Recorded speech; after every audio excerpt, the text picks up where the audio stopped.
Okay, Picard is finally back. We'll talk about it after this.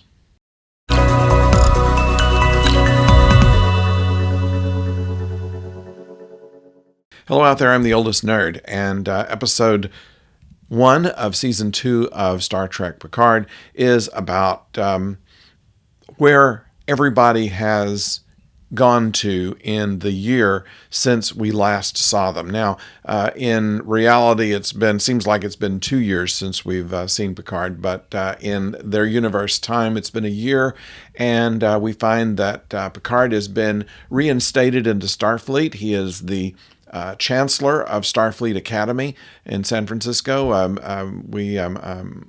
My wife said, he's Dumbledore. He's got this aged wisdom and things like this. He's managed to put Elnor through, and Raffi is alongside seeing to his progress, and so he is the first full Romulan to have ever graduated from Starfleet Academy. So as a cadet trainee, he's going to be on a ship, and Raffi is following him there. Picard opens up pretty much by giving a speech to the Academy on how, despite many of the Picard family being in space exploration, that he quotes his mother, who never explored anything as far as they said. It was an interesting speech. We also find that there is some kind of relationship brewing between Picard and Laris. As you recall, Chabon, who was her husband, was killed in the last season, and Laris is the lone survivor of Picard's staff, and she explains to him in a quiet moment that while she loved her husband very much, it's the Romulan way to mourn and then love someone else much more. Kind of an overture to Picard, who does not answer that very well. He treats it awkwardly, kind of drops the ball, and she gets very businesslike and goes off.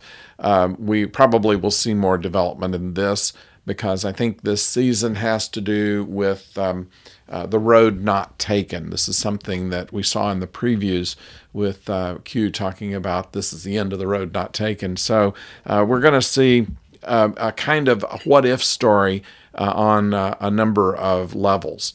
So that's, I think, what we're going to see.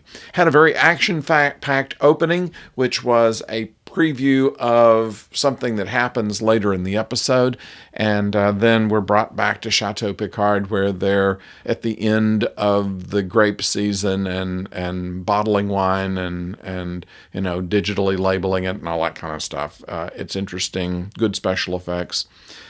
We catch up with 7 and 9, who's back with the Fenris Rangers, and she's also in command of the La Sirena. We had talked to you about that last week, and we see her having to defend the ship in a phaser battle there, which was entertaining. We find that Soji was on Delta, which I forget what the complete name of the planet was, but it was basically Ilea's planet. Everybody's bald and everybody thinks about sex all the time, and so an interesting place for Soji to make overtures to encourage the acceptance of artificial life forms once again, and Agnes, for some reason, just getting drunk. She doesn't want to start a relationship, not even with Deltans, and she seems to be kind of lost. Although we see her later, she is apparently a civilian consultant on the starship StarGazer, which is now under command of Chris Rios, and he makes a good captain, although he still holds on to the cigar, although he didn't light it any time during this episode.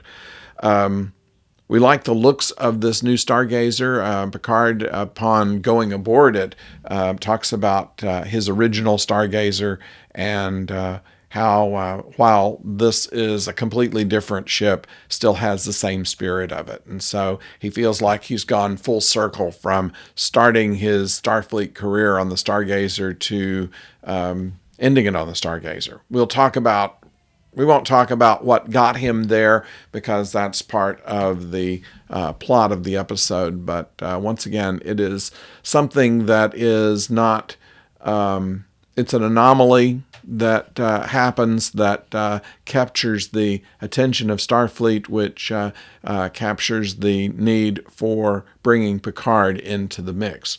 And so we still don't know if Q has to do with this anomaly or if he is part of the solution. And the time travel element is something that is kind of hinted at for a moment, and we're not quite sure where they're going with it just yet. But so far, a very action-worthy beginning. And we don't see Picard being in such a pitiful situation as he was at the beginning of the first season. Not a whole lot of mention is made of his artificial life status, although in a conversation with Guinan, who appears in this episode, she says, you know all about death, don't you? And we don't know what part Guinan will play moving forward, but we know that she is in Los Angeles in the historic district running a bar. Not surprising for her character. So all of these things are putting a pretty good start on Picard. I thought that it was well executed. It makes me want to see more, and we're actually going to see real Starfleet people doing real Starfleet things, and Picard very much in control of things to an extent. And we do know, though, that the entire crew by episode 2 is going to be getting together, and we'll talk about that as it occurs. So I'd want to know what you think about this particular episode of Picard. If you think that season 2 is going to be, I think, probably more interesting than season 1 was, but I'd like to hear what you have to think about it. And please do that in the comments below. Of course, while you're there, please subscribe and ring the bell so you know when the next video is coming your way. If you watched this one first, we also have a brief review on episode 11 of Discovery this week, so we have you a 2-for-1. Hope that that's agreeable to you. In the meantime, thank you for joining us, and until next time, don't go far.